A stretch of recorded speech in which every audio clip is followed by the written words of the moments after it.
Oi, pessoal! Então vamos lá para mais uma aula sobre tecido e agora nossa última aula de tecido conjuntivo especial.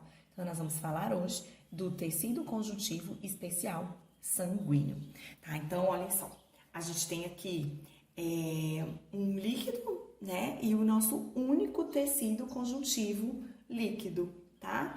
Parece estranho, né? A gente falar que um tecido é um líquido, mas tá aí. A gente tem o sangue, então, sendo formado por uma parte sólida, né, que são as hemácias, os glóbulos brancos e também os fragmentos celulares, que são as plaquetas. Nós vamos falar de cada um deles nessa aula. E temos a parte líquida, tá? A gente tem o plasma, a gente vai falar um pouquinho do plasma também. O sangue, é fácil a gente perceber a função dele, né? Porque nós já estudamos aí algo relacionado ao sangue. Então, ele vai estar relacionado à distribuição de substâncias pelo corpo, né? Então, ele é distribuído, né, por meio dos nossos capilares, ele passa por meio dos nossos capilares sanguíneos, distribuindo aí uma série de moléculas, gases, excretos, hormônios, proteínas, anticorpos, células de defesa, corpúsculos para coagulação. Então, esses compostos eles vão ficar dissolvidos no plasma e a gente vai falar um pouquinho de alguns e a gente vai ver que são funções muito importantes. O sangue também, ele está relacionado aí à regulação da distribuição de calor, né? Quando a gente tem uma intensificação de circulação em um determinado local, a gente percebe, né, que esse local ele fica mais quente, tá? Então, de acordo com a intensificação aí dessa circulação, né, a gente tem o sangue também exercendo essa função aí de regular a distribuição de calor. Ele regula também o equilíbrio ácido-básico e osmótico nos tecidos, né? E isso por meio de processos de difusão, por meio de transporte de membrana, né? Então, o sangue, à medida que ele vai circulando e as tonicidades do meio elas vão sendo alteradas, a gente tem aí os transportes ativos, transporte passivo, né? Principalmente a difusão, né? Então, as moléculas elas vão do lugar de maior concentração para o lugar de menor concentração, né? Quem não viu ainda transporte de membrana, ou quem já viu e não está se lembrando, dê uma voltinha lá. Quem não viu ainda, aguarde que a gente vai falar disso, né? E o pessoal do terceiro ano que já viu e não está se lembrando, volte lá para compreender aí esses transportes, tá bom? Então vamos lá, vamos falar um pouquinho da composição do sangue. O sangue, então, ele vai ser constituído pela parte sólida e a parte líquida. Na parte sólida, a gente tem os leucócitos e as plaquetas e as hemácias, tá? Então, as hemácias correspondendo aí a mais ou menos 45%, tá? Mais ou menos, tá, gente? Esse valor, ele é mais ou menos. Os leucócitos e plaquetas é cerca de 1% mais ou menos, tá? E o plasma correspondendo a 55%, tá? Os valores aqui estão aproximados e aí aqui leucócitos e plaquetas entram aí nesses 45, mas isso daí é mais ou menos mesmo, tá? Esse valor pode variar.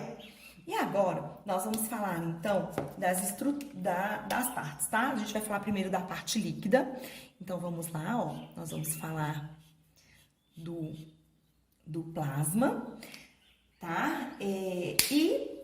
Acabei de falar que ele corresponde a 55%. E olhem só, ele corresponde a 90% de água com substâncias diluídas. Então, todas aquelas substâncias que nós falamos lá no início, sais, glicose, as substâncias que são distribuídas, né? Proteínas, aminoácidos, vitaminas, ureia, ácidos nucleicos. E vários processos importantes ocorrem no plasma, né? Eu vou até ressaltar alguns aqui com vocês, mas vários processos importantes vão ocorrer aí. Então, no plasma, a gente tem uma série de proteínas. A gente tem proteínas que são mais diluídas e proteínas que são menos diluídas. E aqui, vale a gente destacar as albuminas, tá? As albuminas é como se fosse o nome genérico de várias proteínas que se dissolvem bem em água e que têm uma capacidade também de se expandirem quando elas são aquecidas. Eu aposto que quando eu falei albumina, muitos de vocês aí lembraram do ovo, né? Da clara do ovo, quando a gente esquenta, ela tem aquela consistência justamente, né? Por essa característica da albumina. E essa proteína é uma proteína muito importante, tá? A gente tem vários tipos e elas exercem funções importantes. E uma função, ela faz carregamento de ácidos graxos e elas exercem uma função importante que é o controle de viscosidade, no sangue, tá? Então, quanto mais albumina, mais viscoso é o sangue e eu tenho um aumento da pressão osmótica, isso por causa da consistência dela. E quanto menos albumina, menos viscoso o sangue, então eu tenho menos pressão osmótica. E esse controle ele é importante, porque a gente sabe, é possível a gente perceber que quanto mais líquido o plasma, mais ele se distribui pelos tecidos. Mais fácil, né? Ele vai se distribuir com mais facilidade, ele vai banhar as células. Então, esse controle de viscosidade feito pelo plasma é importante. Tá? A gente tem também um processo importante que ocorre no plasma, são as proteínas exercendo função de defesa, né? Elas circulam para combater os invasores. Então, a gente tem aí as imunoglobulinas, as globulinas, a gente vai estudar isso em sistema imunológico, tá? A gente vai ver daqui a pouco que a gente tem também proteínas que ficam distribuídas aí, que são responsáveis pelo processo de coagulação, tá? A nossa atividade metabólica, as nossas células, elas liberam substâncias que elas não vão aproveitar, tá? Então, quando a gente tem, por exemplo, quebras de produtos nitrogenados, a gente tem liberação de amônia. Essa amônia, ela vai para o fígado, ela é convertida em ureia, porque a ureia é menos tóxica para o nosso organismo, e ela vai circulando pelo sangue, ela é filtrada lá nos nossos rins e é eliminada pela urina, tá? Então, olha só o tanto de coisa importante que ocorre, né, por meio do plasma que fica circulando, então, aí, junto com outras células, né, pelo nosso corpo, tá? E agora, a gente vai falar, então, das partes sólidas, tá? Peraí que eu coloquei aqui na ordem errada. E a primeira que a gente vai falar, então, são as hemácias. A primeira célula que nós vamos destacar aí são as hemácias. Vou até marcar aqui, ó. Vamos falar um pouquinho. Falamos do plasma. Vamos falar um pouquinho das hemácias. Bom, quando a gente fala de hemácias, aquela imagem, né, daquelas célulazinhas vermelhas, parecendo bala soft, aquela balazinha que é achatadinha no meio, né, já vem na nossa cabeça. As hemácias, são as nossas únicas células anucleadas, tá? Então, as hemácias, elas perdem o núcleo dela, nós vamos falar disso daqui a pouco. Elas são originadas lá na medula óssea vermelha. Lembram que na última aula, na aula de tecido ósseo, eu não sei se foi na aula de tecido ósseo, foi.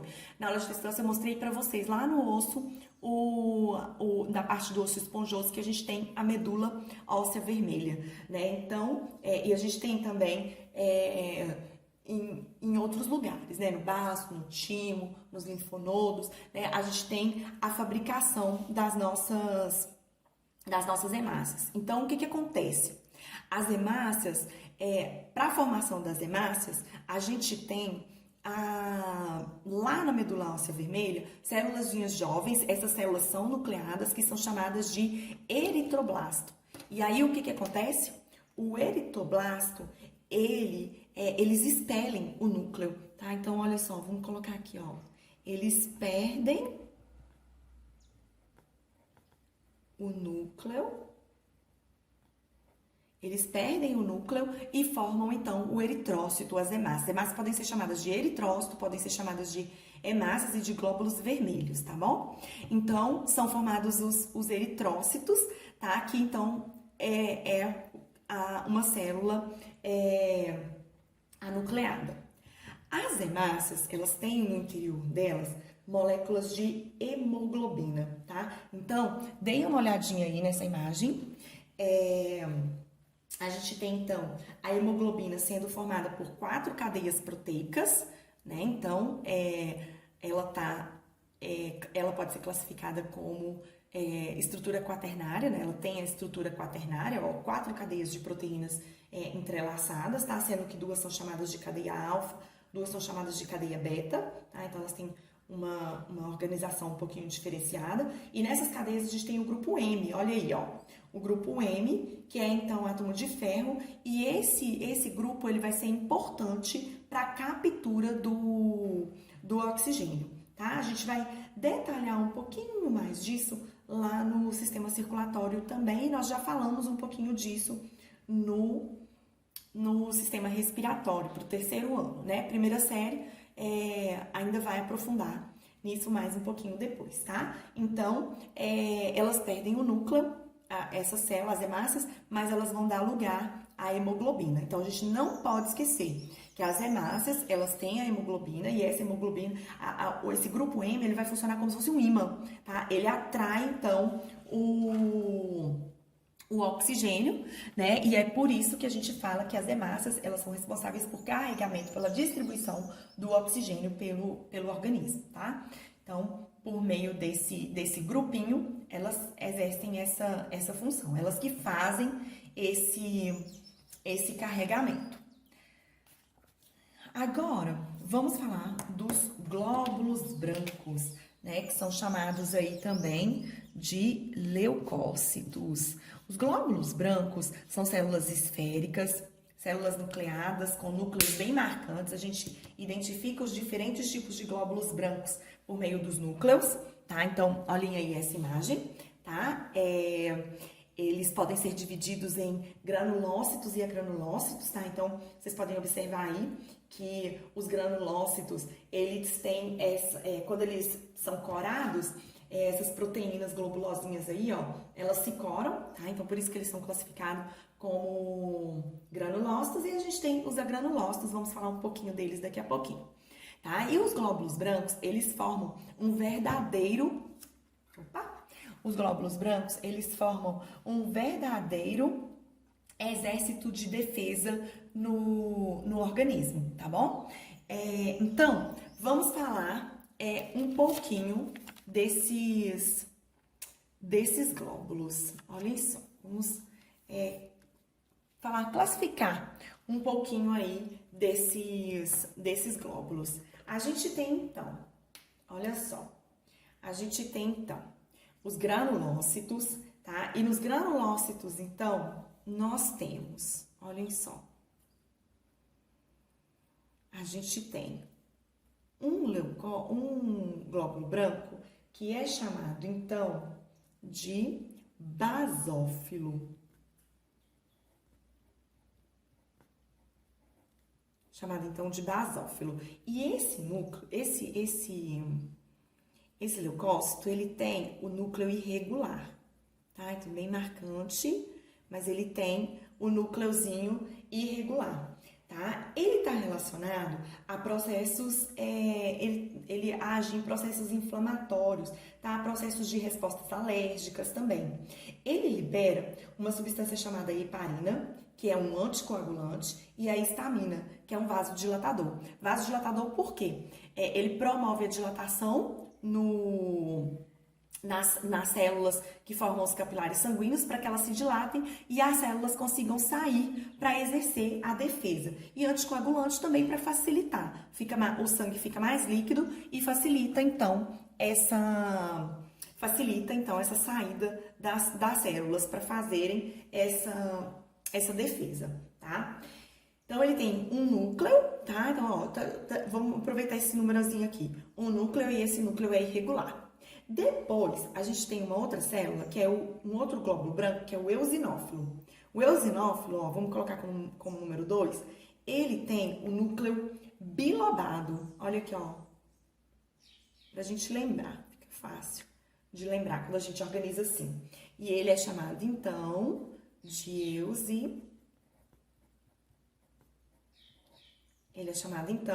de eosinófilo, tá? Então, ele é uma célula que está relacionada aí ao combate de parasitas, tá? Como, por exemplo, bactérias, tá? E ele tem também uma ação anti-histamínica. Nós temos um outro que é o 3, que é trilobado. Olha só, ele tem um núcleo, é tudo emendadinho. Ele tem um núcleo, quando a gente olha no microscópio, a gente vê que é trilobado, que é chamado de neutrófilo. É chamado de neutrófilo, tá? E o neutrófilo, então, ele faz fagocitose de micro-organismos e de outras partículas também. E a gente tem os agranulócitos. Os agranulócitos são o monócito, então número 1, monócito, ele tem um núcleo em formato de ferradura, ó. Ele tem um núcleozinho em formato de ferradura, tá? Ele sai dos vasos sanguíneos e se transforma em macrófago. E a gente tem também os linfócitos. Os linfócitos, eles têm um núcleo grande, arredondado. Olhem só, grande arredondado. Então, aqui a gente tem o monócito, e a gente tem aqui o linfócito. Os linfócitos, eles podem ser T e B, tá?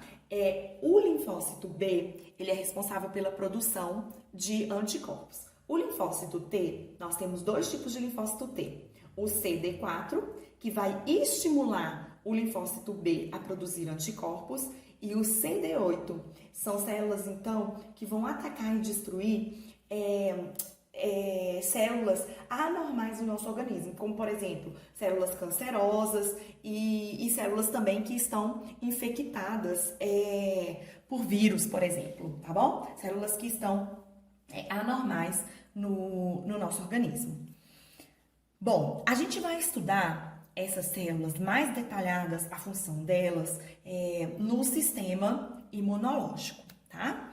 E agora nós vamos falar dos fragmentos celulares, que são então as nossas plaquetas.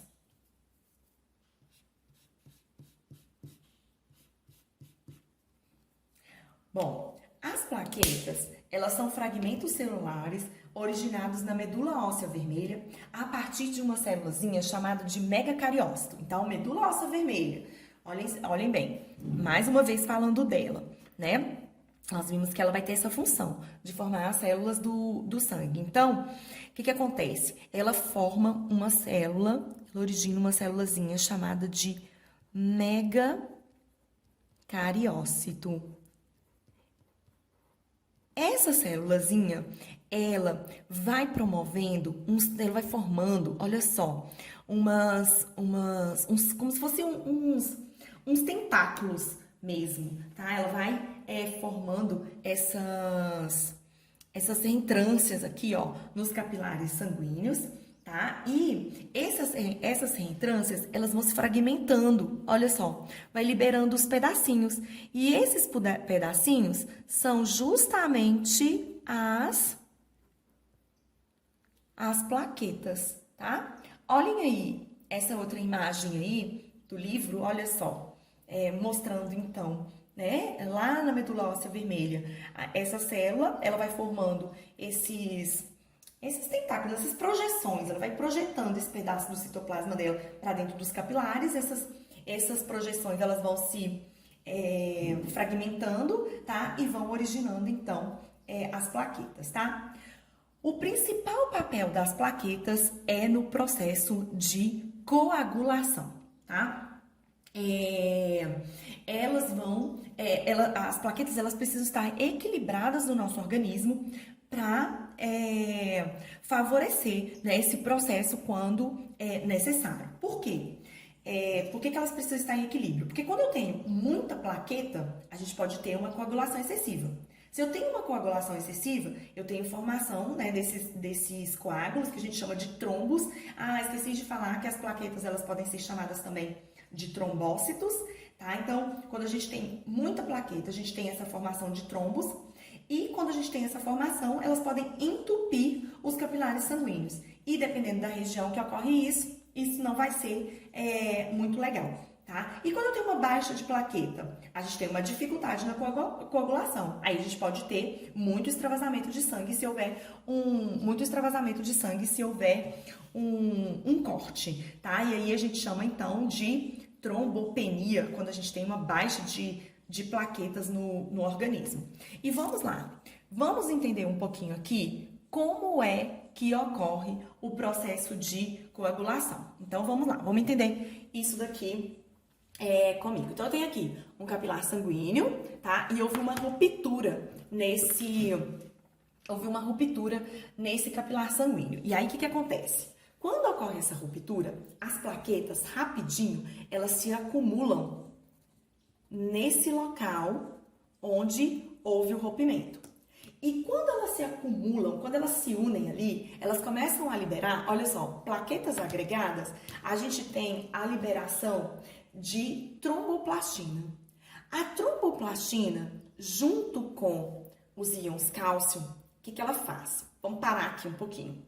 O fígado, ele libera a protrombina, olha só, o fígado libera a protrombina, que é uma proteína que fica dissolvida lá no plasma, que fica lá no plasma, tá? Ela é carregada, ela fica lá no plasma, tá? Quando essa protrombina encontra com a tromboplastina mais cálcio, ela se transforma, olha só, ela se transforma em trombina. Então, ela tá lá dissolvida no plasma. Ocorreu um cortezinho, as plaquetas agregaram. Começou a liberação de tromboplastina. Quando essa tromboplastina mais o cálcio entram em contato com essa protrombina ela se transforma em trombina. A trombina, associada a íons cálcio, o que ela vai fazer? Olha só, além de liberar a protrombina para o sangue, o fígado também libera o fibrinogênio. Então, ele fica lá, tá? No sangue, ele é solúvel, ele tá lá distribuído, ele tá lá sendo carregado no plasma. Aí ocorreu o corte, as plaquetas começaram a liberar a tromboplastina, transformaram a protrombina, que estava lá também, em trombina. A trombina mais o cálcio, quando encontram com o fibrinogênio, transformam o fibrinogênio em fibrina, tá? Fibrina insolúvel. Essa fibrina é como se fosse um amontoado de fibra colante, tá? Um amontoado de fibra, como se fosse uma teia de aranha, mas bem gruda, bem colante, tá? Com bastante cola, uma teia de aranha feita de cola. E aí, várias coisas vão grudando ali, tá? Então, ó, várias coisas, ó, vão grudando nesse local. Tá? Até que forma o que nós chamamos então de coágulo. E esse coágulo, então, ele não vai deixar o sangue extravasar. E aí, o que acontece? Nesse tempo, então, né, houve a formação do coágulo, o sangue não passa mais. Durante um tempo, as células vão se multiplicando até refazerem, né, esse capilar. As células multiplicam aqui, ó, as células que formam os capilares sanguíneos, e vão refazendo. Quando esse capilar já está refeito, aí células fagocitárias vêm aqui, fagocitam esse coágulo que foi formado e o local ele volta ao normal, certo? Aqui a gente vai ressaltar uma coisinha. Para que o fígado fabrique a protrombina, é importante a presença da vitamina K. Tá? Então, a vitamina K ela é muito importante para a síntese dessa proteína. Se eu não tenho vitamina K, não tem formação de protrombina. E se não tem formação de protrombina, eu não tenho a formação do coágulo, não tenho a formação de trombina, tá? Eu preciso dessa formação para trombina para que forme a fibrina. Eu me lembro que um dia a Maria Eduarda me fez uma pergunta relacionada a isso. Aí, Maria, eu não me lembro qual foi a pergunta, eu não lembro se alguém da sua família tinha carência ou ou vitamina K, ou não podia tomar vitamina K. Eu não me lembro qual foi a pergunta, mas eu me lembro que na hora eu pensei, no dia dessa aula eu vou comentar com ela sobre isso, tá bom? Depois na live você me fala. Bom, gente, então é isso, tá? Estudem bastante, tá? Revisem, voltem, tá bom? Primeiro ano, por enquanto, é isso que a gente precisa saber. E terceiro ano, a gente vai aprofundar um pouquinho mais nessa questão, quando a gente falar do sistema circulatório, tá? Próximo sistema que nós vamos ver. Continue estudando muito, tá bom? Confio em vocês, acredito muito no potencial de cada um. E beijos, beijos no coração. Fiquem com Deus e até a nossa live.